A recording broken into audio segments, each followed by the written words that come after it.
Achtung, dies ist ein Meinungsblock. Alle Talks sind reines Stammtischniveau, mit humoristischen Ansätzen, oft emotional, manchmal auch polemisch. Erwartet keinen analytischen Expertentalk, liebe Freunde.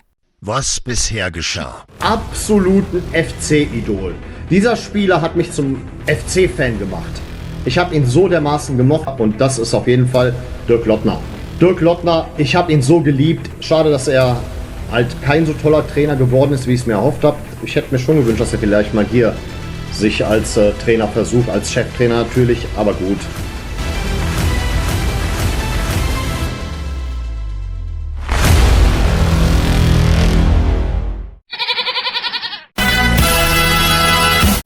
Sieh mal einer an, wen die Vergangenheit eingeholt hat.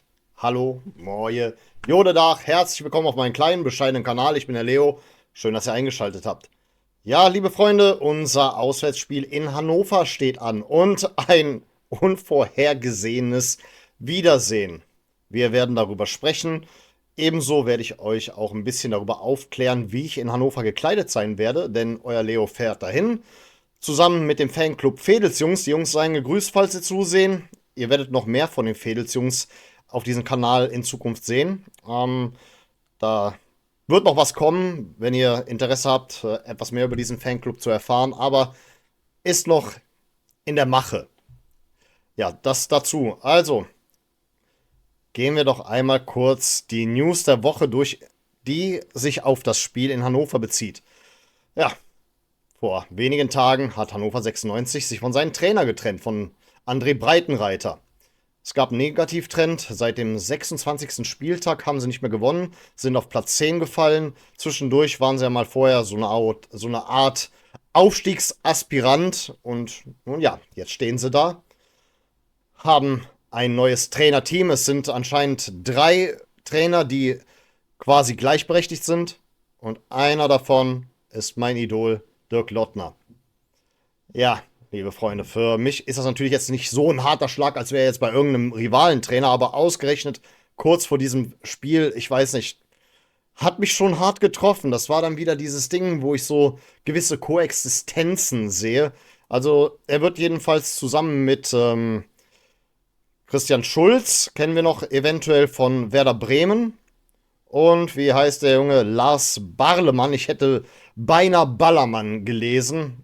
Ja, passt ja dann immer wieder zu dem Kontext, mit dem man den FC so in Verbindung bringt. Ja, komm, den Versprecher, den lassen wir da mal doch drin. Es lohnt sich jetzt eh nicht.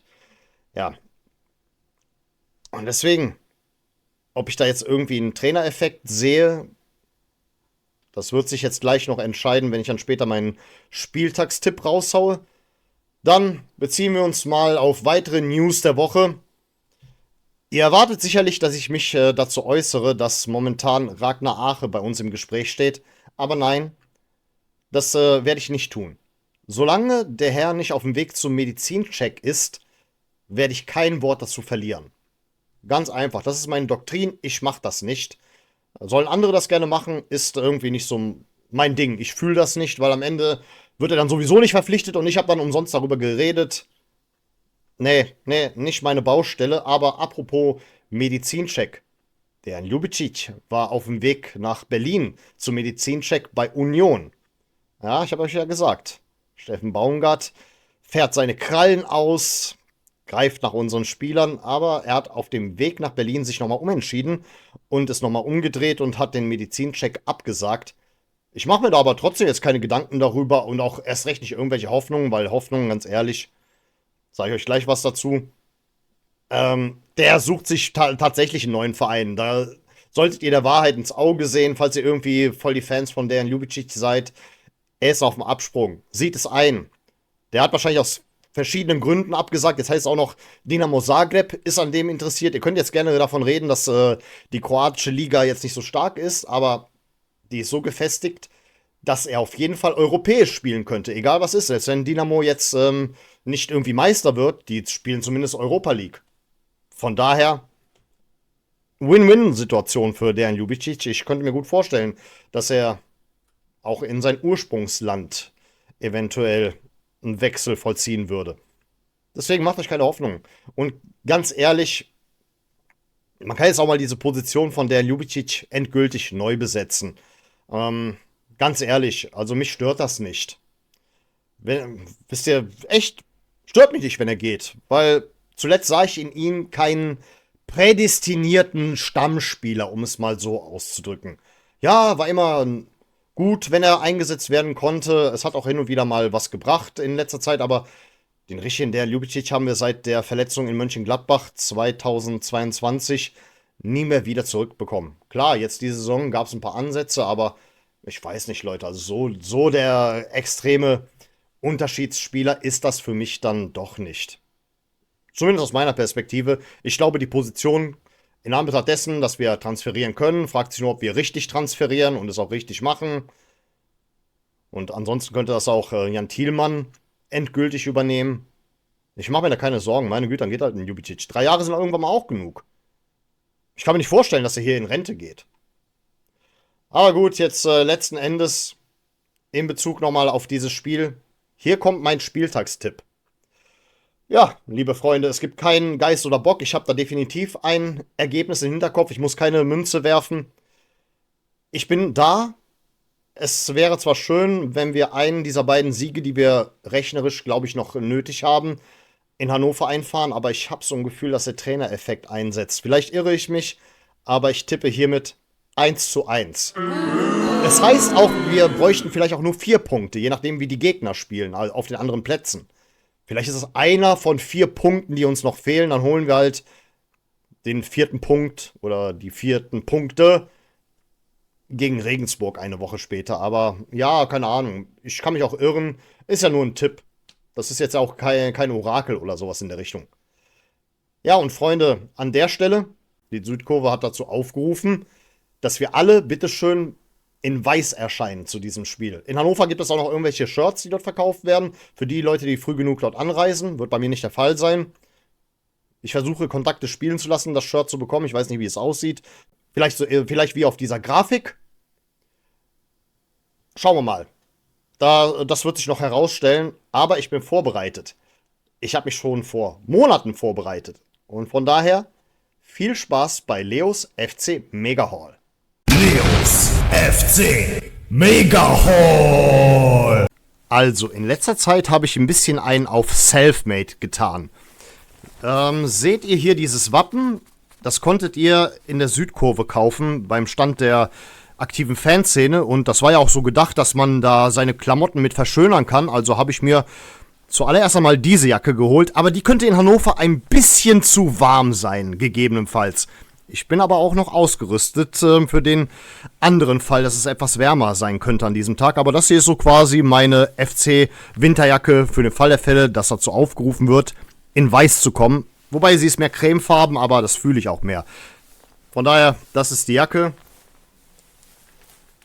Ich mache sie mal einmal für euch zu.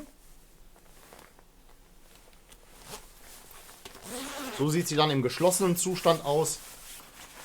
Ist optimal für den Winter. Ich habe mich aber nicht lumpen lassen. Das hier ist meine Version für die Übergangstemperaturen so quasi. Ist quasi so ähnlich wie diese Élysée-Jacken, die ihr gegebenenfalls kennt. Das wird es wahrscheinlich sein, was ich dann am Sonntag tragen werde. Eventuell ist euch noch aus der letzten Folge bekannt, dass ich mir auch das Trikot von Damien Downs gekauft habe, also in der Heimtrikot-Version.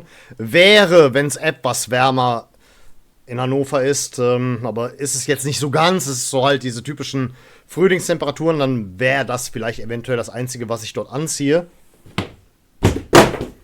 Ja, und falls ihr das da hinten gehört habt, das ist eine Trikotbox vom Jubiläumstrikot, das runtergefallen ist. Ja, shit happens. Natürlich, so sieht es von vorne aus. Aber meine Trikot-Review, die habt ihr ja schon gesehen, als quasi mein kleiner, bescheidener Kanal gestartet ist.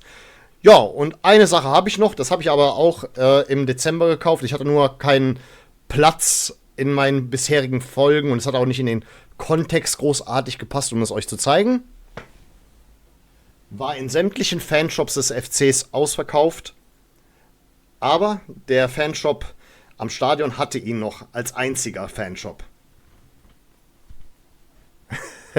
Seht's euch an. Das ist doch mal richtig edel. Macht sich gut in jeder Vitrine oder auf jedem Schreibtisch, als Briefbeschwerer und dergleichen. Ich musste es einfach haben.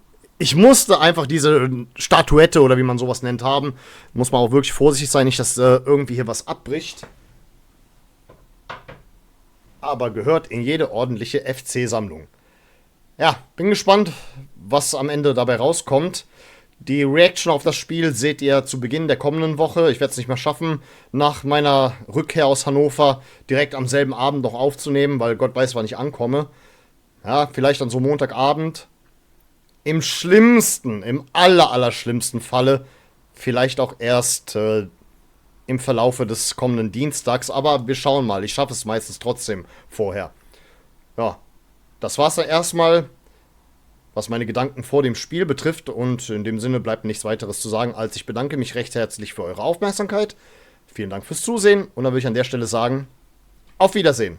Denn wir wollen uns noch wiedersehen. Unser kosmischer Held, ein guter Kosmos, das Beste.